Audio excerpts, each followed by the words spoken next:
What would you do if the president suddenly stopped in front of your tiny workshop and called you by name? The midday sun baked the streets of Ouagadougou, heat waves shimmering above the tarmac. Cars and motorbikes roared past, kicking up dust that clung to sweaty faces and windshields. At the corner of a busy junction, a man in worn, grease-stained clothes worked under the hood of an old pickup truck. His hands were black with oil, his face glistening with sweat. This was Thomas, once the brightest student in his school, now a roadside mechanic fighting to make ends meet. Back then, teachers praised his quick mind, and friends relied on him for help with homework. He dreamed of becoming an engineer, maybe even helping build a better Burkina Faso. But when a fire claimed his parents at 16, Thomas left school to raise his younger sister. An elderly villager taught him to repair engines, and in time he moved to the city, opening a tiny workshop at this dusty street corner. Work was hard, and the pay unpredictable. Some days, customers shouted at him for delays. Other days, he went home with empty pockets. Still, Thomas never cheated anyone. "If I stay honest and keep working," he often told himself, "better days will come." That afternoon, something unusual disrupted the routine. A long, gleaming black car rolled to a stop at the junction. Two men in dark suits stepped out, scanning the area. Traffic slowed, and curious bystanders gathered. "It's the president's convoy," someone whispered. Thomas barely glanced up, crouched beside a motorcycle, tightening bolts. Big men in big cars didn't pay his bills, and he had work to finish. Then a tall man in a crisp military uniform stepped from the car. His eyes swept over the crowd and froze. "Thomas," he murmured, as if unsure he believed what he saw. Without looking up, Thomas replied, "1 minute, almost done here." The voice came again, louder, edged with emotion. "Thomas, is that really you?" This time Thomas stood, wiping sweat from his brow with a rag. He looked up and stared. "Ibrahim?" Silence gripped the crowd. The man removed his cap and crossed the distance in 3 long strides. Before the bodyguards could react, he wrapped Thomas in a fierce embrace. "I can't believe it's you," the man said, his voice breaking. "My best friend, my brother." Gasps rippled through the onlookers as they recognized him. President Ibrahim Traoré, of Burkina Faso, crying openly in the street, holding a roadside mechanic as if afraid to let go. Thomas's chest tightened. He hadn't seen Ibrahim since they were boys in the same village, dreaming they'd change the country together. Life had sent one to the presidential palace, and the other to this dusty corner. "You promised we'd change this country side by side," Ibrahim said softly. "How did I let this happen to you?" "You didn't," Thomas said with a faint smile. "Life just took us on different roads." Ibrahim gripped his shoulders. "Then tell me everything. Come with me now. Leave this place." Thomas shook his head. "I can't. I've got customers waiting." The president straightened his cap, glanced at the unfinished work, and to everyone's astonishment said, "Then I'll sit here with you." And so he did. The president of Burkina Faso, a man whose days were usually measured in seconds, lowered himself onto a creaky wooden stool beside the oil-stained mechanic. Gasps rippled through the crowd. Cars slowed, some stopping entirely, and phones rose to record the moment. Ibrahim didn't care. All he saw was his childhood friend, still carrying the same pride, honesty, and quiet strength he'd known since boyhood. They sat side by side on the old bench outside the tin-roofed workshop. Afternoon light filtered through drifting dust, the air shimmering in the heat. No one dared interrupt. For a moment, it felt as if the whole city had paused to watch. "You haven't changed, Thomas," Ibrahim said softly. "Still stubborn, still humble." Thomas chuckled. "And you're still dramatic. Sitting next to a dirty mechanic in front of half the city. Your guards look ready to faint." Ibrahim laughed through damp eyes. "Let them. They need to remember that power means nothing without loyalty and truth. You were always the one who reminded me of that." Thomas's gaze warmed. "Do you remember when we got caught stealing mangoes from Old Man Kiboli's farm?" "How could I forget?" Ibrahim grinned. "You ran so fast your shoe flew into the river, and you still came back for me. That's when I knew you were different. And you told me," Thomas said quietly, "that one day we'd lead this country together." Ibrahim's smile faded. "And I told you I'd never lose you. But you had to care for your sister. I should have searched for you, Thomas. I should have helped." Thomas looked down at his work-stained hands. "I don't blame you. I'm proud of you. Look at what you've done for this country." Ibrahim lowered his head. "But how can I say I'm changing the country when the brightest boy I knew is still struggling to survive?" Before Thomas could respond, a little girl of about 10 ran up, breathless. "Papa, Mama says come home early. There's no firewood to cook the rice." She stopped short, her eyes widening at the sight of the man beside her father. "Papa, Is that the president? Thomas smiled. Yes, sweetheart. This is Uncle Ibrahim. Ibrahim's face lit up. Come here, little one. The girl hesitated, then stepped forward for a hug. She's beautiful, Ibrahim said, his voice softening. What's her name? Amina, Thomas replied with quiet pride. My pride and joy. Ibrahim's expression turned serious. She deserves more than this, Thomas. You've carried enough. Let me help. Thomas stood, wiping his hands on his trousers. Ibrahim, I don't need charity. I need a promise. Anything, Ibrahim said without hesitation. Promise me you'll make this a country where no child has to leave school to survive. Promise you'll protect the honest, the hardworking, the people who never gave up. Ibrahim gripped his hand firmly. I promise. On my honor. And I'll begin today. With you. That evening, Ibrahim canceled every meeting on his schedule. Back at the palace, he gathered his ministers in the grand hall. Today, he told them, I sat with a man who reminded me why I became president. We must do more. We must lift up the people who hold this country together with their bare hands, quietly, without reward. He never spoke Thomas's name that night in the palace, but Ibrahim's heart burned with a new fire, one lit by friendship, by love, and by the ache of seeing a good man live in quiet struggle. Meanwhile, Thomas walked home, holding Amina's small hand. Neighbors peeked from doorways, whispering, their eyes full of new respect. But Thomas didn't care for the murmurs or the sudden attention. All that mattered was this. His old friend had remembered him, and maybe, just maybe, that meant something was about to change. The next morning in Ouagadougou, the sun climbed slow and golden over the city. Thomas was already at work, crouched beside a battered motorcycle, tightening its chain. He hummed under his breath, the rhythm of his day the same as always, until he noticed the traffic. Cars slowed, heads turned, and the sound of murmuring swelled. Then he froze. A black government convoy rolled to a stop in front of his workshop. This wasn't like yesterday's visit. Today felt official. Men in suits and crisp uniforms jumped out first. The crowd grew quickly, neighbors pressing closer, whispering. From the middle car, President Ibrahim Traoré stepped out. Not alone this time. Behind him came journalists, cameramen, and government officials. Thomas's eyes darted to the side, where a small stage had been set up right beside his dusty shed. Loudspeakers hummed, a microphone stood ready. What is this, Ibrahim? Thomas called, bewildered. Ibrahim walked over, his smile warm. Thomas, yesterday I cried. Today, I came to honor. He turned to the crowd, took the microphone, and his voice carried clear. People of Burkina Faso, today I want you to meet my friend. Not just any friend. This man was the top of our class. He taught me mathematics when I was failing. He shared food with me when I had none. He gave up his own dreams to care for his sister. And while I became your president, he worked quietly, humbly, here by the roadside. The murmurs died down. All eyes were on Thomas. Yesterday, Ibrahim continued, he reminded me of what real service means. He didn't ask for money. He didn't ask to be made rich. He asked me to promise, to work harder for people like him, people who labor day and night with honesty and dignity. The crowd erupted in applause. Today, I make good on that promise. Ibrahim turned back to Thomas. From this moment, you will no longer work by the roadside. Your workshop will become a government-sponsored training center, a place where you will teach young people to repair cars, to earn a living, and to hold their heads high. The building is ready. The tools and equipment are waiting. A team will work alongside you. Thomas stared at him, speechless. His lips moved, but no words came. And one more thing, Ibrahim said. Your daughter, Amina, will have a full scholarship. Any school you choose, all the way to university. And your family will move into a better home provided by the government. The weight of it hit Thomas like a wave. His knees weakened. Tears ran down his face as he dropped his wrench and covered his eyes. He had never asked for any of this. All he'd wanted was to be remembered. And now, he was being celebrated.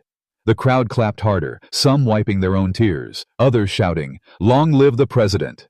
Cameras clicked, journalists leaned over one another, shoving microphones forward, their flashes catching every bead of sweat on Thomas's brow. A few minutes later, he found himself on the small stage, a microphone trembling in his hands. He cleared his throat, eyes scanning the crowd. I don't know what to say, he began, his voice unsteady. I never wanted fame. I only wanted to do the right thing. He paused, the weight of the moment pressing down on him. And I'm not the only one. There are many people like me across this country. People who are good, people who are strong, but who go unnoticed. Please, don't forget them. He turned to Ibrahim, his voice softening. Thank you, my brother. Not just for this, but for remembering who you are and where you came from. That evening, the story raced across Burkina Faso. TV stations replayed the embrace between the president and the mechanic. Radio spoke of a friendship that shook the nation. On social media, clips of the speech spread like wildfire. People cried, people cheered. Some even said that maybe, just maybe, things were finally changing. In a small home not far from the workshop, Amina wrapped her arms around her mother. "Mama, Papa's a hero," she said, her eyes shining. "Yes," Esther replied, tears welling in her eyes. "And today, the world finally sees it." That night, in the quiet of his study, Ibrahim sat alone with an old photograph.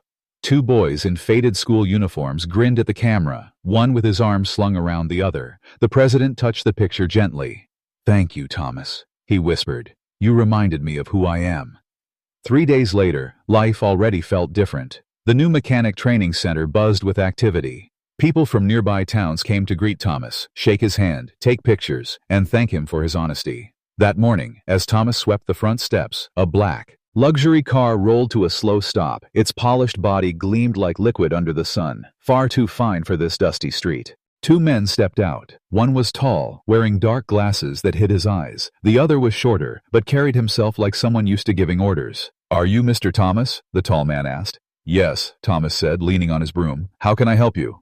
"We have a business proposal," the shorter man replied. "A private one." Thomas led them into his small office. The shorter man glanced around before placing a thick brown envelope on the desk. "Inside," he said in a low voice, "is 5 million CFA. Thomas frowned at the envelope. "What's this for?" The man smiled, but it wasn't a friendly smile. "We know you're close to the president. Everyone does. And we know he trusts you. What we want is very simple." Thomas's eyes narrowed. "What do you mean?" This time, the tall man spoke.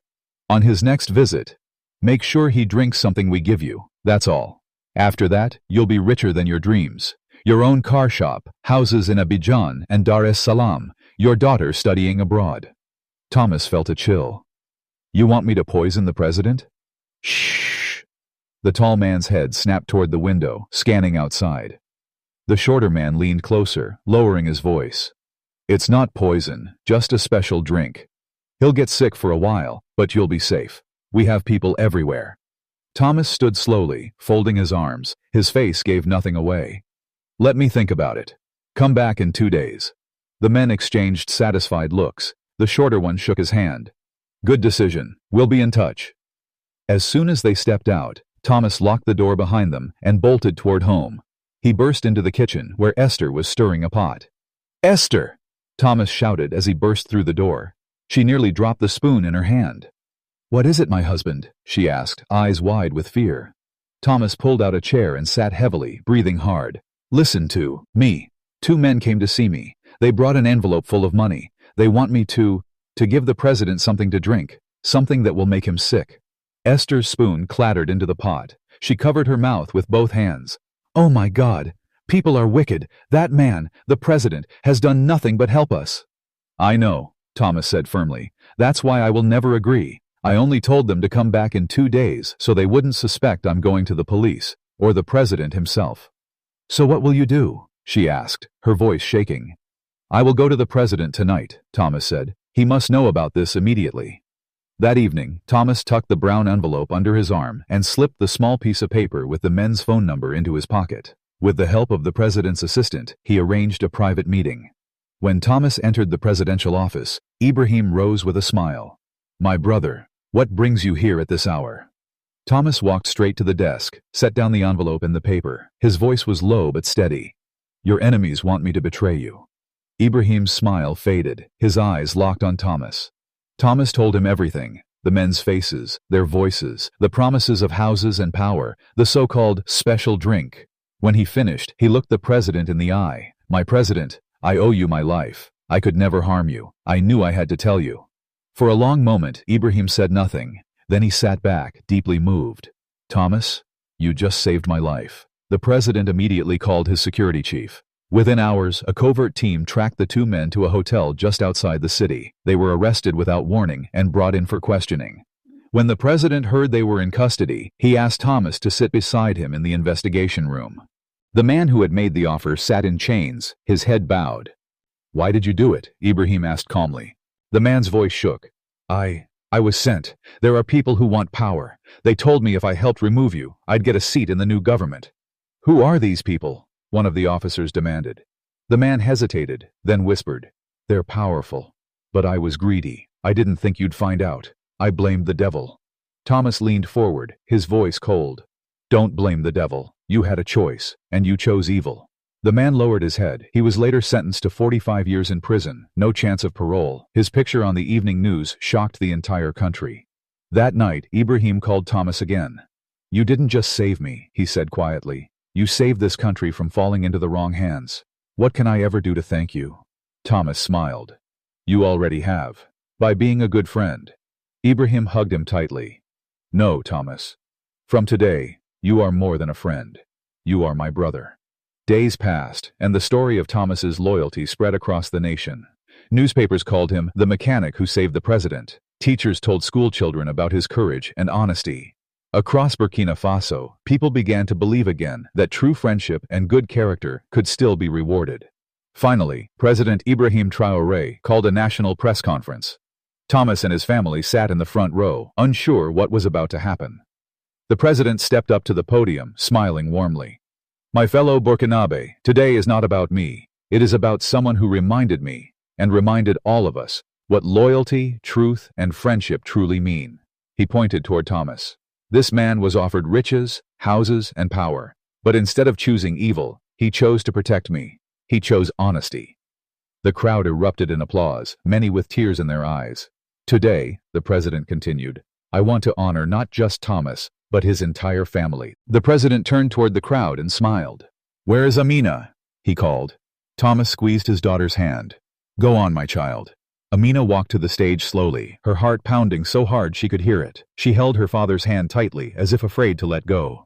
President Ibrahim's voice rang clear. "I am proud to announce that Amina, the daughter of Thomas, will receive a full government scholarship to study at any university of her choice, anywhere in the world. From today until the day she graduates, all her school fees, books, travel, and accommodation will be paid in full." The crowd erupted in applause, cameras flashing like stars. Amina's eyes filled with tears. She turned and hugged her father so tightly he could barely breathe. "Thank you, Papa," she whispered. Thomas kissed the top of her head. "You deserve it, my daughter." But the president wasn't finished. He scanned the audience. "And now, where is Madame Esther?" Thomas's wife rose slowly, wiping tears from her cheeks. She never imagined such a day could come. "Madame Esther," Ibrahim said warmly, "you stood by your husband. You encouraged him to do the right thing, even when it was dangerous. You have raised a family built on love and strength. As a gift from the people of Burkina Faso, I am opening a large, modern supermarket in your name. You will be the owner. You will never have to worry about survival again." Esther gasped. Her knees buckled and she dropped to the floor, hands trembling. "Thank you, sir. Thank you," she cried. The president gently lifted her up. "No, my sister. I should be the one thanking you." Later that day, a new building was unveiled in the heart of the city, the Thomas and Esther supermarket. Inside, rows of bright shelves stood stocked with goods, freezers hummed with cold drinks, and cash counters were ready for customers. Staff members stood waiting to work, everything prepared. Not far away, Thomas's dusty roadside workshop had been transformed into one of the largest mechanic training centers in the country. Young boys and girls were already signing up, eager to learn from the man who had become a national symbol of loyalty. That evening, Thomas and his family gathered in their new home for dinner. The table overflowed with food, and the air was filled with laughter. Thomas raised his glass of juice. "To my wife, my daughter, and my brother the president, today we celebrate not just success, but friendship and truth." "To truth," Esther echoed. "To my scholarship," Amina added with a grin. They all laughed. Back at the presidential palace, Ibrahim Traoré stood by his window, gazing at the stars. In a quiet voice meant only for himself, he said, "Some presidents are protected by guards, guns, and gates. But me, I am protected by a friend." And so began a new chapter for Burkina Faso. A country where even a poor roadside mechanic could rise, where honesty proved stronger than riches, and where friendship truly could change the world. True friendship and loyalty never fade with time. Even the smallest acts of kindness can plant seeds that grow into life-changing opportunities. Real leadership is measured not by power, but by how you lift others up. If this story touched your heart, don't forget to like the video, subscribe to the channel, and share it with someone who believes in the power of friendship and kindness. Thank you for watching. Your support helps us tell more stories that inspire the world.